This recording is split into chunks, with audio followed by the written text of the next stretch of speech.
NUKK stock analysis and NUKK stock prediction. Is it a buy right now? Watch this 1 minute video till the end to find out. Looking at Nukkleus stock, especially now with a 15% increase in price, I'm definitely looking to do what? Well, before I actually just come to a conclusion, I must zoom out to see where exactly am I. I myself have done 42,000 videos. I'm the only person in this space that's actually done this amount of numbers and actually documented them all.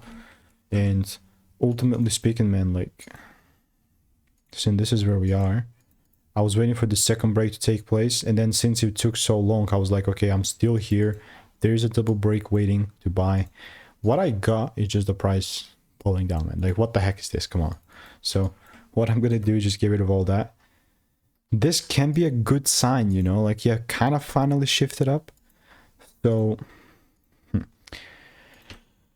I mean, what's really hard for me is just to randomly get involved, because I've done it, okay, that before, and it's not that I've just done it, I've tested it thoroughly, very thoroughly. So all that's left is, if there's no sort of confirmation, then I guess I'm not going to be buying. That's it, you know, that's very simple. So all I'm doing here in the meantime is I'm waiting. If you want to learn how to make your 5-10K per month trading, click the first link in the description, get my free month.